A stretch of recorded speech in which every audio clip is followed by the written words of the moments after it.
Hey, church family. Today we are on Psalm 134 as we're going through the Psalms. It's a short one, just 3 verses, so let's see what it teaches us. Let's read Psalm 134 together.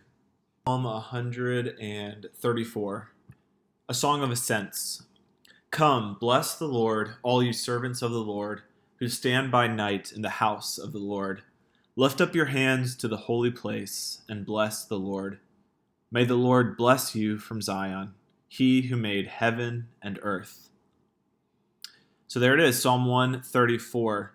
And this is actually the last of the Psalms of Ascents. If you've been tracking with us, the past kind of 15, I think, Psalms from Psalm 120 to 134 have formed the group known as the Psalms of Ascent.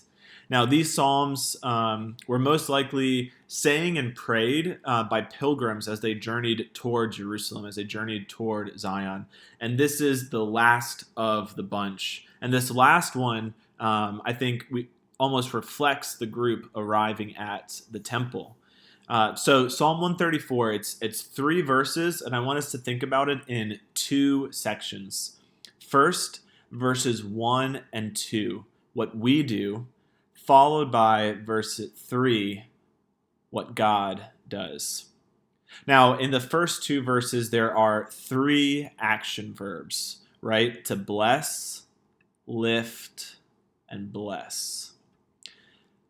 These 3 action verbs are an invitation to us to praise and to worship God for who He is. Now, today, not many of us are making regular pilgrimages to Jerusalem, but these action verbs still teach us something. These verses still invite us to do something. So how might we worship if we're not walking toward Jerusalem today? It's by establishing regular rhythms of worship that we enter into this. And these rhythms are both formal, as in maybe at church, we're regathering. We hope you guys can make it, but also even at home in regular times of worship. But worship also happens throughout the week. And so the question is, how might you bless the Lord? Well, I'd encourage you to remember the 2 greatest commandments: to love the Lord with all your heart, soul, mind, and strength, and to love your neighbor as yourself. This is what worship looks like day in and day out. You can ask yourself 2 questions. Am I loving God today? And am I loving my neighbor? And lastly, let's look at verse 3 because it really holds a lot of beauty in it.